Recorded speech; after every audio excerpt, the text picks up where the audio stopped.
Laia Sansores, y pues había que dar contexto sobre la política poblana, pero si usted, hablando de temas neta serios, si usted está en una situación en donde tuvo una pérdida, la pregunta es, ¿cómo vivimos con esa pérdida? ¿Cómo le hacemos para no desquitarnos con otros? ¿Cómo le hacemos en general para vivir con el duelo? ¿Usted ha tenido duelo? Déjeme sus preguntas porque vamos ahora sí a una relajación tantita para hablar sobre temas de psicología, psicoterapeuta. ¿Aplica pérdida de poder?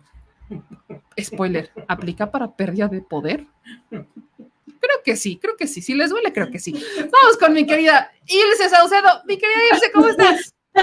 Muy buenas noches. Me encanta su reír. No lo lograste. Y sí, también eso, la pérdida de poder, por supuesto que es un duelo, definitivamente. Oye, que me encanta porque sí aplica. A ver, partamos por esa. ¿Cómo vive uno con la pérdida? O sea, empezamos desde la generalidad, mi querida Ilse. ¿Qué es una pérdida? Puede ser poder, puede ser una persona, puede ser, no sé, algo material. Hay muchas personas a las que si pierden incluso algo material les pega muchísimo y eso también pudiera ser considerado un duelo. Sí, por supuesto. Un duelo es un proceso natural. Todas las personas en algún momento lo vivimos. Puede ser de estatus, puede ser una cosa en específico, el cambio de residencia, el cambio de escuela. Es decir, algo que choca con lo que venía yo haciendo a lo largo de mi vida, que me sentía bien, cómodo, que estaba normalizando y que era parte de mi contexto y de repente viene un corte y eso que estaba en mi marco referencial deja de existir. Un trabajo, obviamente una relación, por supuesto, una persona a través de una enfermedad, una muerte, en fin, puede ser muchas cosas. Cuando pensamos en duelo, normalmente lo pensamos como en el tema de la pérdida de una persona. Por supuesto, después de todo lo que pasó con la pandemia, la palabra duelo y esta significación que le dimos definitivamente se puso en la palabra del día a día este término. Pero sí, pensemos que entonces una pérdida, al final de cuentas, es una experiencia vital que todas las personas hemos vivido en algún momento, un cambio, un desprendimiento de algo y el chiste es cómo podemos hacer que algo que es totalmente natural y que nos va a pasar, y a veces nos pasa muchos tipos de pérdida a lo largo de la vida. Es más, se considera también parte del duelo una pérdida cuando tenemos una vida bastante vital, venimos de infancia, adolescencia, adultez temprana, adultez media, y de repente de la nada empiezan los achaques y ya me truena la rodilla y ya subo las escaleras más lento y ya no me siento tan vital y me cuesta más trabajo y viene la vejez. Eso también se puede considerar un duelo, ¿no? ¿Por qué? Porque estoy perdiendo algo que a lo largo de mi vida tuve, que era energía, movilidad y demás, y de repente hay muchas personas que nos cuesta trabajo lidiar justo con esto, con la vejez. Así que, bueno, el duelo se presta para muchas cosas y el asunto es que prácticamente, sin importar si es una persona, una cosa, una situación, vamos a atravesar las personas de manera similar a partir de ciertas etapas, vamos a atravesar el duelo hasta, bueno, llegar obviamente a una aceptación. A veces la aceptación nos cuesta. Cuando nos cuesta mucho y pasa determinado tiempo, podríamos hablar entonces ahí sí ya de un duelo patológico, que ya lo desarrollaremos. Pero entonces pensemos lo que es una respuesta totalmente emocional, humana, universal, dolorosa, que se produce ante la pérdida de algo en específico o de alguien y, bueno, pues tiene un proceso de adaptación para poder asimilarlo y encauzarnos a aprender a vivir con esa pérdida. Ok, ahora mi querida Ilse, ya que definimos este tema en un poco generalizado el tema del duelo, ¿cuáles son las formas que nosotros, las personas, los seres humanos tenemos para manifestar el duelo? Porque sé que son distintas. Hay personas que se encierran, hay otras personas que hacen como que nunca pasó nada, y hay otras personas que se vuelven muy violentas y se desquitan con todos. Entonces, ¿existen fases del duelo o cómo se manifiestan en la persona? Sí, hay una autora suiza, una psiquiatra, Elizabeth fue el nombre, Elizabeth Kubler-Ross. Y ella hace muchos años, ya afortunadamente ya ha evolucionado, pero digamos que la lógica sigue igual, dijo que había 5 etapas. Pensemos que estas etapas no es tanto de empieza una, acaba, entonces empieza la segunda etapa, acaba y luego la tercera. No. Imaginemos que es algo que vamos transitando entre las etapas, es algo mucho más dinámico, pero pensemos que entonces sí, hay 5 etapas. Serían negociación, negación, ira, negociación, depresión y aceptación. Aceptación como la última etapa, y no es como aceptar es igual a ya no me duele, sino aceptar que existe la pérdida y que ahora tengo que aprender a vivir con esa pérdida. Entonces, dentro de cada una de estas etapas, podemos a su vez ver diferentes tipos de conductas o de formas de relacionarse. Y les pido una disculpa si ando tan ronca y si me ven tomando mucha agua o con la garraspera, pero bueno. En la etapa de negación es justo ese momento, y todos lo hemos vivido, de, ay, no puede ser, no puede ser, no puede ser que esto está pasando. O sea, es cuando la persona de verdad no cree que esto que sucedió, esta pérdida, un despido, una muerte, lo que sea, una separación, un divorcio, es ese momento donde uno dice, no puede ser, no puede ser, no puede ser, esto no me puede estar pasando a mí. Eso es lo primero. ¿Es consciente esa persona de forma racional esto que ocurrió? Es decir, no es que se despersonalice, no es que se psicotice, sí lo entiende a nivel racional, pero las emociones que están asociadas a ese evento no pueden lidiar con eso, y literalmente es como si el cerebro no fuera capaz de procesarlo. Ante esa imposibilidad de procesarlo, el mecanismo de defensa que se usa normalmente es la negación. En esa negación, mira, es una reina. Bueno, en esa negación, ¿qué es lo que podemos encontrar normalmente? A nivel cognitivo podemos encontrar esta incredulidad de esto que pasó, y entonces es como si viviéramos o actuáramos como si esa persona siguiera viva, ¿no? Hay mucha confusión, hay dificultad para concentrarse, hay una preocupación excesiva, de estar en el presente, y como de no puedo mover nada, no puedo sacar la ropa del closet porque se va a enojar, sigo preparando comida para 2 personas cuando ya nada más estoy yo.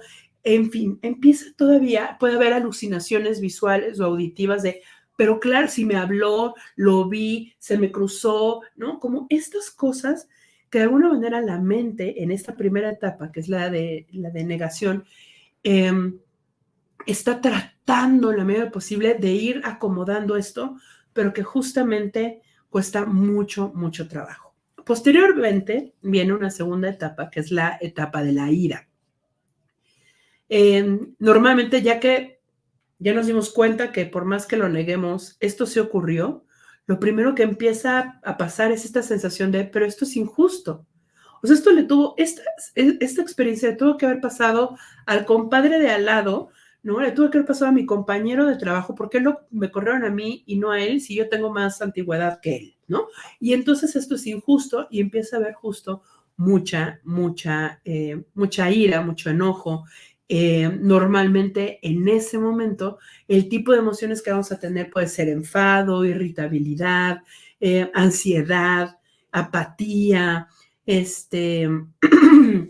una lucha. Pensemos, por ejemplo, en los familiares de las personas desaparecidas. Es muy difícil que todo esto conecte y tenga sentido. Entonces, por supuesto que va a haber ira, por supuesto que va a haber una negación constante. ¿Y cuándo es que empieza su proceso de empezar a sanar? Cuando por fin aparece la persona que durante tanto tiempo no sabía nada de ella, ¿no? Entonces, pensémoslo así, son estas emociones relacionadas a la ira, al coraje, a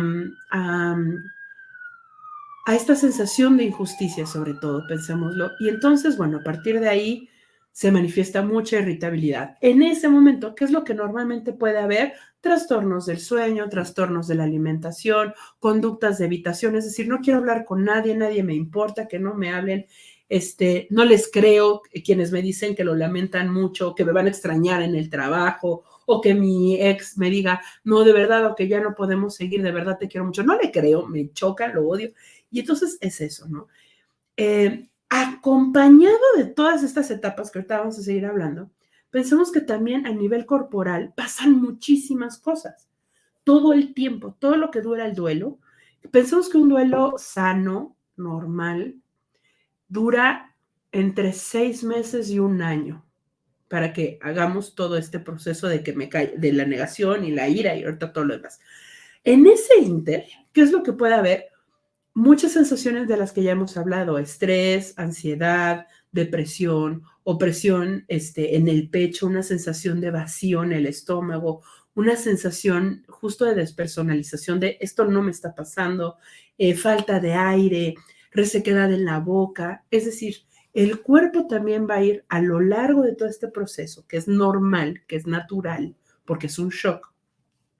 Vamos a ir teniendo este tipo de manifestaciones a nivel corporal. Y luego llega la tercera etapa, es decir, no me caía el 20, ya me está cayendo el 20, eso hace que sienta que es una injusticia, que es, conecto con la ira, con la rabia, con el enojo, y lo que viene es la negociación. Pensemos en una enfermedad.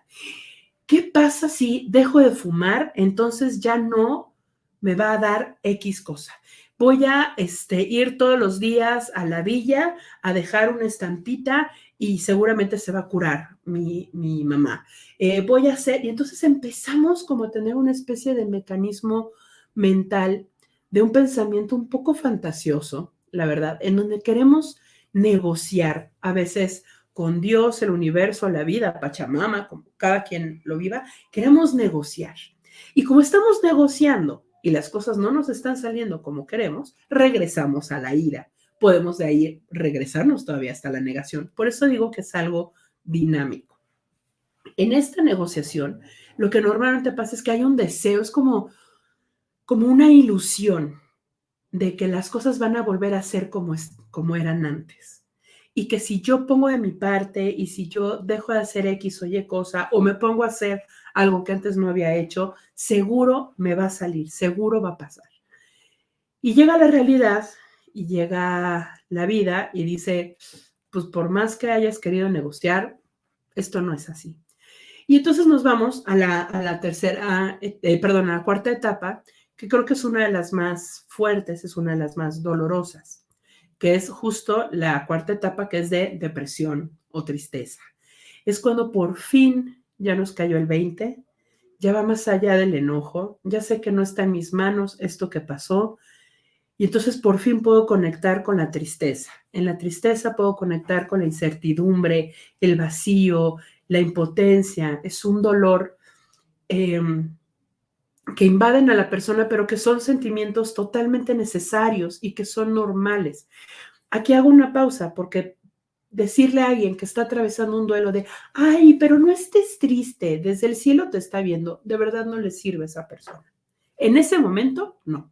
Posteriormente, tal vez, ¿no? Entonces, en ese momento, ¿qué es lo que tiene que hacer? Llorar, sacarlo, sí estar triste. En ese momento, las conductas que puede tener, igual puede ser trastornos de alimentación, de sueño, puede ser que tenga mucho más sueño, que le falte el apetito, puede de alguna forma dejar de hacer las cosas cotidianas, lo que hacía normalmente, ejercicio, querer ir a trabajar, lo que sea, está como sin ganas de absolutamente nada. Suelen soñar con lo que perdieron y entonces como que en un sueño suelen sentir que les está dando algún tipo de mensaje. En fin, ¿no? Es suspirar mucho y que cada que llegue X recuerdo, pues por supuesto van a estar conmovidos y que parecería que todo el entorno, todo lo que sucede alrededor, le está recordando una y otra vez la pérdida. Ojo, todo esto que estoy diciendo es totalmente normal. Eso es un duelo. Son más o menos las situaciones que todos atravesamos. Habrá quien lo manejamos de manera subjetiva, entonces para cada quien es distinto, pero pensamos que es un poco así para todas las personas. Y luego llega ya la última etapa, que a veces es la más difícil, que es la aceptación. ¿Cómo acepto que esto que me gustaba, que era parte de mi día a día, cómo acepto que la persona que más amaba ya no está conmigo, o por muerte o por separación? ¿Cómo acepto que de la noche a la mañana, hoy con la noticia de BIT, tantos y tantos conductores de la noche a la mañana se quedaron sin trabajo? ¿Cómo lidio con eso? ¿Cómo conecto con este tipo de situaciones? Y entonces cuesta mucho trabajo llegar a la aceptación. En la aceptación, pensémosla también como resignación, es decir, conectar con, no está en mis manos, no puedo hacer nada para cambiarlo y lo único que queda es eh, empezar a aprender a vivir con el dolor, empezar a aprender a vivir con esa pérdida para que a lo largo del tiempo esa pérdida deje de causar tanto, tanto dolor, pero que va a seguir ahí. Es un hueco, ¿no? A quienes ya hemos perdido a mamá o a papá, sabemos que es algo que siempre va a estar ahí y que va a haber detonantes. El chiste es cómo hacer que aún con ciertos detonantes no deje de tener una vida plena y feliz y demás. Ahora, en todo este proceso, es muy común que las personas sientan culpa. Culpa de si yo me estoy riendo y mientras mi mamá está en el hospital, no puede ser, eso no lo debo de hacer, no me puedo reír porque no es justo. Pasó determinado tiempo y estoy rehaciendo mi vida y estoy empezando a salir con otras personas y entonces siento culpa porque no debería, porque estoy en un proceso de divorcio y entonces no podría volver a sentir algo bonito. Quiero ir al cine y pasármela bien, pero llega otra vez la culpa porque si perdí el trabajo no me puedo gastar el dinero en algo tan banal como disfrutar. Y entonces parecería que algo que sí acompaña a lo largo de todo este proceso es la culpa que dice, no te puedes permitir disfrutar.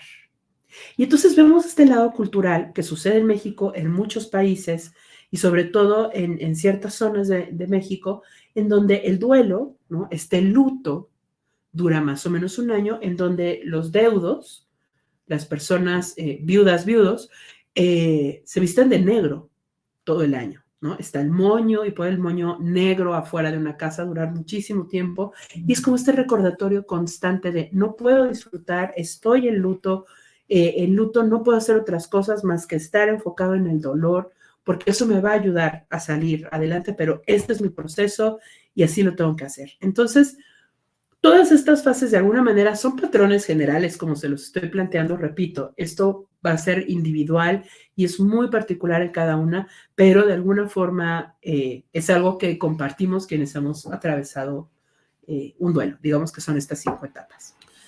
Ahora, ¿cuál es la fase, llamémosle la más peligrosa o en la que hay que tener más cuidado o en la que hay que poner más atención? Como una, o sea, como nosotros, que es creo que lo más complicado darse cuenta de la fase en la que estamos, y como familiares, que como, o sea, una persona que está afuera quizás lo pueda identificar de mejor manera y más rápido, pero ¿cuál es en la que hay que poner más atención y por qué? Yo creo que en dos. Yo pensaría que en la ira y en la depresión. Es donde normalmente más llegamos a somatizar a nivel corporal. Llegamos a hacer cosas como justo, ¿no? Se van a manifestar en el cuerpo, gastritis, dermatitis y demás.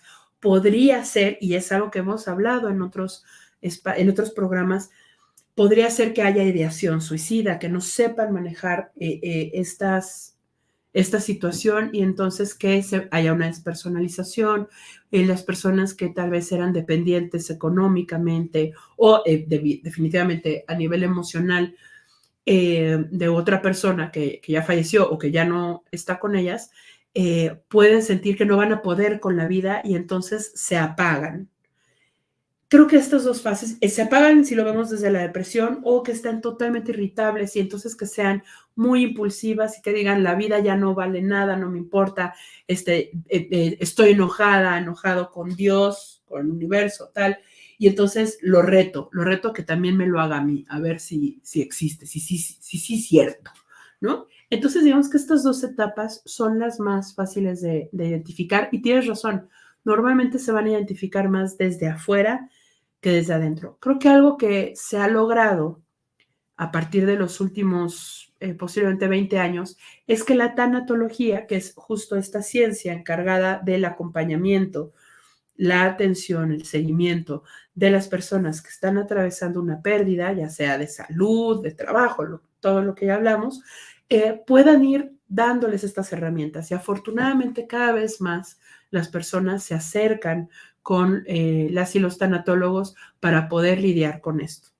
Ya es algo que está un poco más en el consciente colectivo y que sabemos que es algo con lo que tenemos que lidiar. Y, por ejemplo, atravesamos fechas como el 1, 2 de noviembre, estas fechas tan significativas para países latinos, en este caso para México, y entonces, a partir de eso, claro que hay una nueva reconexión. Y en esa reconexión puede pasar que haya mucha tristeza y que nuevamente nos cueste mucho trabajo despegar. Entonces, estas dos fases, una por la parte impulsiva que causaría la ira y la otra por el aplanamiento emocional, por esta desmotivación total, estas dos etapas yo creo, Meme, que serían las más importantes a estar atentos.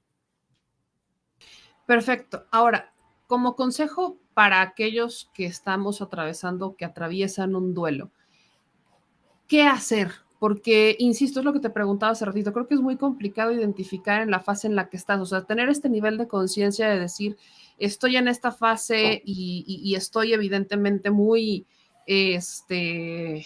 consternado, vulnerable o estoy enojado, o sea, es cuando estás en el proceso, digo, cuando ya lo estás pasando, ya ubicas y ves hacia atrás y dices, ah, claro, pero mientras estás pasando este proceso es complejo, entonces, ¿cómo y qué tomar en cuenta como una persona que está atravesando un duelo? ¿Qué es lo que nosotros, en qué hay que poner nuestra atención para que no sea tan pesada la carga?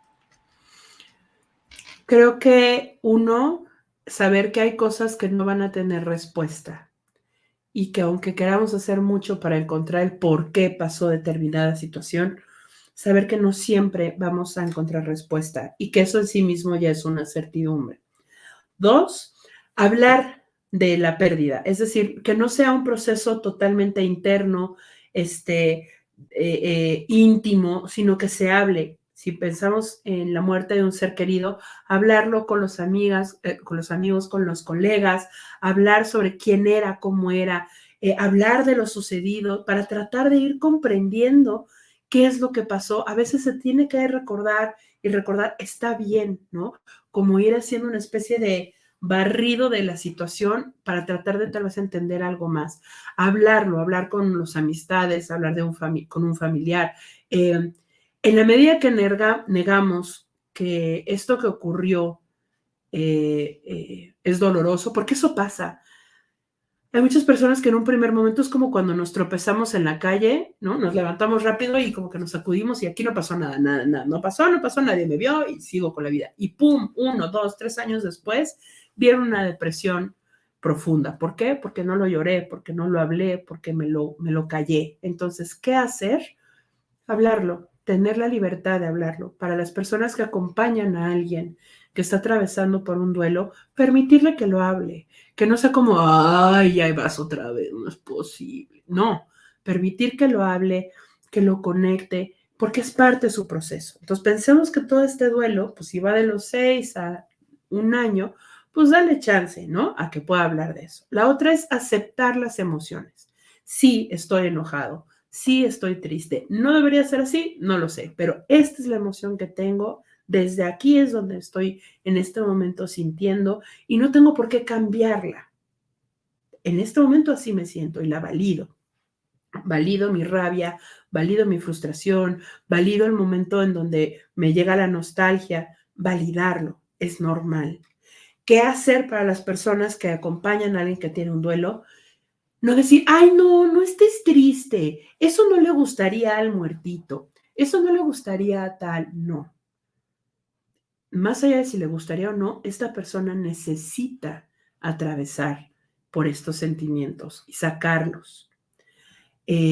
Otra es cuidarte, creo que esta es una de las más importantes. Al momento en donde hay un duelo, lo primero que hacemos las personas comúnmente es que dejamos de cuidarnos. O porque estamos haciendo trámites, ¿no? Que si el acta de defunción, que no sé qué, todo lo que eso implica y lo que viene después, seguros, tal. O si es un tema laboral, pues entonces todo lo que hay que hacer después de un despido y todo lo que con eso conlleva, o la pérdida de un negocio al que le tenías mucha ilusión y todo lo que eso significa.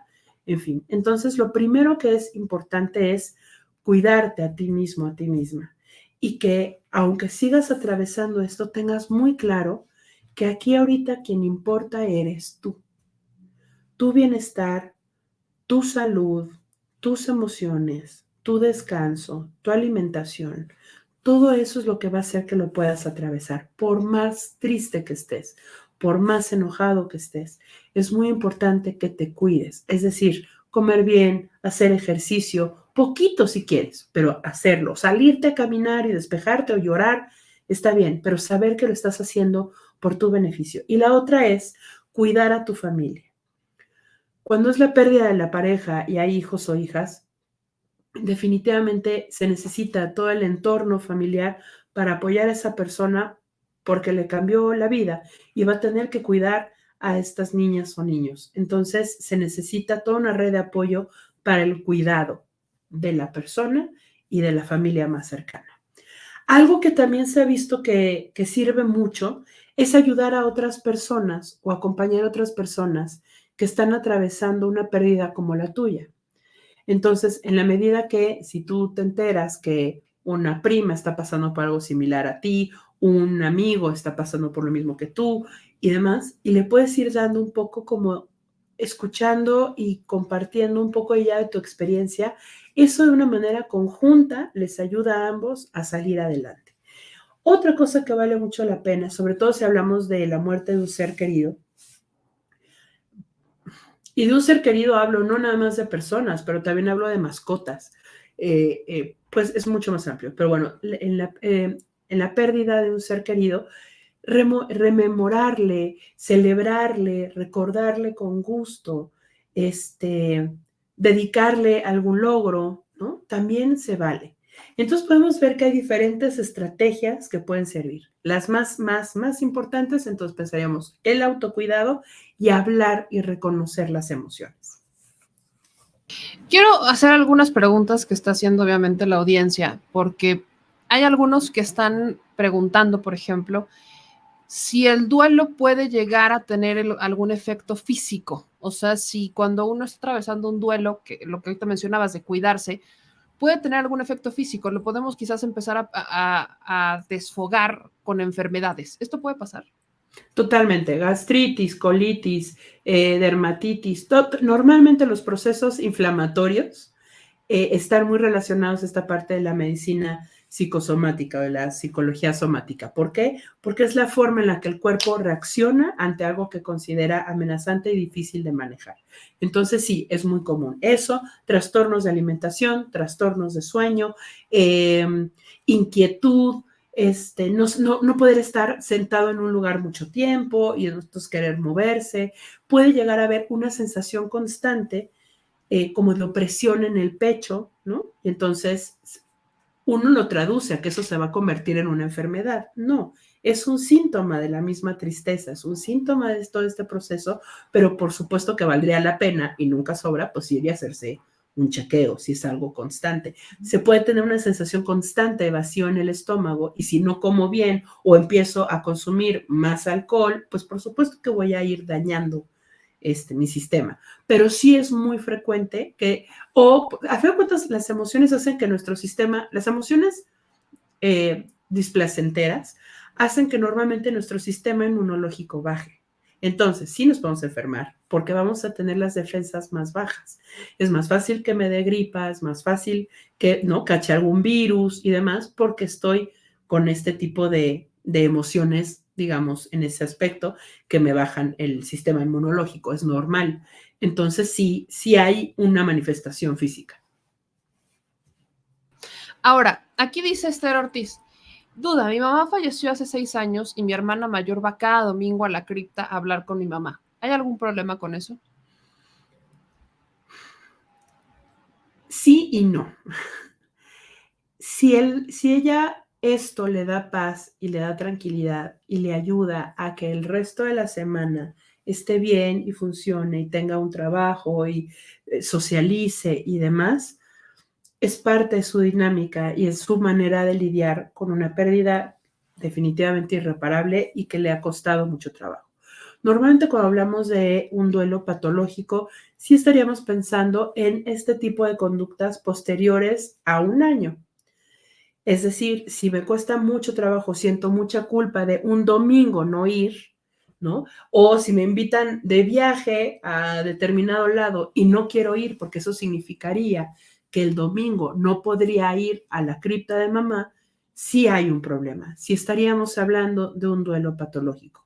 Pero si hay cierto nivel de flexibilidad en donde, ok, este domingo no pude, hubo otro evento, pero el próximo voy y no pasa nada y no me causa ansiedad, tristeza, culpa y puedo manejarlo, pues es parte de la dinámica de cada persona. El asunto es, cuando hablamos de patológico, pensémoslo, es cuando algo empieza a suceder que rompe nuestra funcionalidad y que pensamos que si no hacemos determinada cosa, no somos dignos, no somos queridos, somos malas personas, no estoy honrando la memoria, todas estas cosas, ahí es donde podríamos pensar que sí es patológico. Entonces, tendríamos que tener más información y checarlo, pero de alguna forma posiblemente sí esté tendiente a que sea un duelo patológico.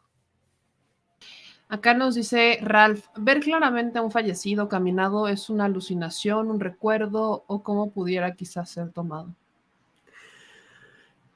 Depende. Si es en un sueño, sabemos que, bueno, pues es la manera en la que el inconsciente está tratando de lidiar con una información. Si es estando conscientes, hay dos cosas. Una, puede ser que si la mente nos haya jugado chueco, recordemos que muchas veces el cerebro tarda. Imaginemos que el cerebro, que es extremadamente rápido y fabuloso para entender el entorno, al final de cuentas, hay momentos, sobre todo cuando está en shock, la mente está en shock, hay momentos en donde la percepción nos juega muy malas bromas. Y entonces si vemos una sombra o algo, se lo podemos atribuir a qué es eso. ¿Eso es una alucinación? No, eso es un juego de la percepción. Ahora, si lo que estamos hablando es que yo estoy sentada aquí y veo de frente a mí, prácticamente como si fuera de carne y hueso o algo similar, a esta persona fallecida y pasa o algo similar, o sea, muy concreto, sí es una alucinación. ¿Eso es una enfermedad mental? No, es un síntoma por el shock que toda esta experiencia está llevando a esa persona y lo está manifestando la mente. Ahora, no me voy a meter en temas paranormales porque no soy quien y no quiero desvirtuarlo, pero tampoco darle mérito, pero sí creo que tendría que ver o con un problema de percepción o es tanto el shock que queremos verle y la mente nos pone una imagen, digámoslo así, para calmarnos y sentir lo que lo vemos. Ahora, hay muchas experiencias, hay muchas historias en donde nos enteramos que una persona, un vecino, por decir algo, falleció, y nos dicen, ay, falleció hace 2 semanas, y es muy común que digamos, pero ¿cómo? Si yo lo vi ayer, si ayer lo saludé y demás. Eso es una forma en que la mente tiene como para tratar de encontrar el no puede ser cierto, ayer lo vi, y cuando ya hacemos un inventario de recuerdos, podemos decir, no, la verdad es que no fue ayer, fue hace 3 semanas, ¿no? Pero en el momento, la mente, al final de cuentas, es muy sensible, la mente no tiene sentido del humor, la mente es concreta, y entonces para tratar de encontrar, darle sentido a una experiencia, puede tener esta especie de fugas de la realidad. No es patológico si solo ocurre una vez dentro del contexto del shock. Si es algo que empieza a suceder de manera recurrente, sí es importante que revisemos qué más está pasando. Aquí nos dice Carlos, ¿la resiliencia en qué momento se puede manejar durante el duelo?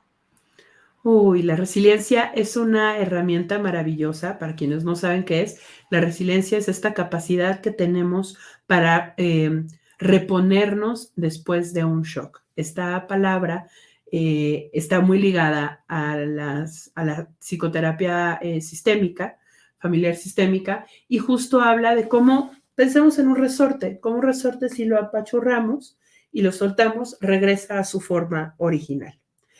Eso sucede con la resiliencia de las personas. ¿En qué momento ocurre?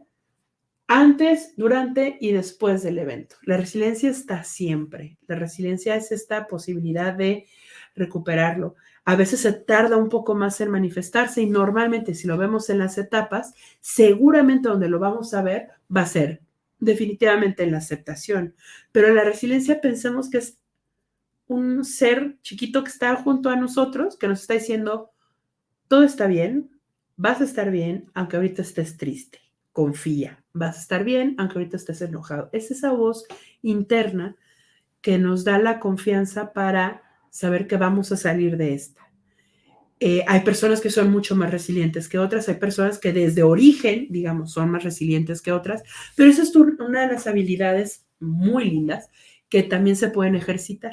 Entonces, yo diría que se presenta en todo momento, desde el shock y en el momento que nos están dando una mala noticia y uno ya está pensando, ¿a quién le hablo? ¿A quién le pido ayuda? ¿Con quién puedo ver esto? ¿Con quién puedo resolver tal? Eso ya es la resiliencia operando. Y posteriormente nos va acompañando en los diferentes momentos, dándonos la fortaleza para cada vez sentir que tenemos más elementos para salir adelante de esa situación. Acá nos preguntan, ¿a una persona que le inculcaron a fuego no debe llorar? ¿Debe llorar para sacar el sentimiento aún después de varios años? Si fue algo inculcado, es algo aprendido. Todo lo aprendido afortunadamente puede ser desaprendido y en algún momento va a ser necesario que llore, porque eso significa que hay adentro un sinfín de historias, un sinfín de emociones que no han podido ser drenadas de la mejor manera. Hay personas que su misma personalidad le da para no llorar, ¿no? Lo sacan de otra forma, haciendo mucho ejercicio, tratan de ser muy racionales y no necesitan de llorar para sacarlo. Lo pueden verbalizar, pueden hacer otro. El arte, definitivamente el arte es algo que sirve mucho en estos momentos. Entonces lo pueden sacar de otras maneras. No se trata de obligar a una persona a llorar nada más porque debe de hacerlo. El asunto es si es algo que aprendió y que se está conteniendo aún cuando el organismo tal vez lo pide o las mismas emociones lo piden, si hay que buscar cómo ir encontrando, abrir la llavecita de las lágrimas para que drene, saque todo lo que hay. Si es parte de la personalidad del individuo, de la persona, que no nace llorar, que no quiere llorar, tampoco podemos estar así de, ándale, ya, llora, ay, sí, lo mereces, ándale, de verdad, no tiene caso, ¿no? Entonces, eso se ve en un proceso terapéutico. La persona especializada en esto tendría que irle llevando y determinar si es por falta de, digamos, si es por una personalidad rígida que no le permite eso o si es por un aprendizaje que le cuesta mucho trabajo liberar emociones. Pues mi querida Ilse, yo te agradezco mucho la respuesta, sobre todo a la audiencia, que es un tema en donde obviamente hubo muchos comentarios sobre cómo también muchas personas llegan quizás a tener algún tipo de adicción por no, como buscar esta manera de tapar, ¿no? Como buscar tapar un alivio fugaz, entonces terminan cayendo justamente en una adicción. Y también, ¿no? El tema de la resiliencia, como hay personas que también dicen, por ejemplo, que han ido incluso hasta urgencias, ¿no? Entonces, es complicado. Aquí nos preguntan sobre el tema del llanto para no dejar, y cuando no te dejan llorar. Lo voy a decir muy claro. Nadie tiene por qué darte permiso de llorar. Si no puedes llorar enfrente a esa persona, retírate, te puedes ir al baño, te puedes ir a tu recámara, te puedes ir con una amiga, con un amigo y llora. Esto no es algo que alguien te dé permiso. Esto es algo que es una necesidad orgánica. Perdón, es una necesidad orgánica. Por eso hay lagrimales. Y entonces, justo, te la digo así y como va, nadie tiene por qué darse la atribución de darte permiso de llorar o no. Y si eres mamá o papá y tú le dices a tu hijo, no, a mí no me llores y después te voy a dar motivos de verdad para llorar y estas cosas, evítate decir estas cosas porque lo único que haces son adultos reprimidos. Entonces, lo único que puedo decir es permítete llorar, aunque te digan que no te dan permiso, que no te dejan llorar, tal vez con esa persona no, pero entonces tienes muchas otras personas, muchos otros recursos y lugares en donde lo puedes hacer, lo mereces hacer y es algo sano y es importante que lo hagas. Eso, Dios, hay que decir las cosas al chile. Y creo que esta fue una gran manera de hacerlo. Mi querida Ilse, te agradezco infinitamente, pero me gustaría más, sobre todo con este tema y por los comentarios que estoy viendo, que me ayudes diciéndole a la gente en dónde te pueden encontrar, porque he visto uno que otro comentario que no quiero poner en el aire porque son temas quizás un poco más sensibles y yo sé que la gente los comparte en el chat, pero creo que hay mucha gente que pudiera requerir de tu ayuda de una forma muy particular, ¿no? Veo ahí algunos comentarios, no sé si ahorita los llegas a cachar, de gente que está diciendo que tiene ya enfermedades, que ha presentado varias enfermedades y que no hayan cómo salir del hoyo negro en el que están. Entonces, estas personas, si necesitan ayuda, yo creo que la necesitan, busquen, yo recomiendo mucho que busquen a irse, si no quieren, busquen a un terapeuta, pero busquen ayuda, porque esto justamente es algo que nos afecta en la vida diaria. Entonces, ¿en dónde te pueden encontrar, mi querida Irse, para que te manden mensajito, que te puedan buscar y pues echar mano también ahí?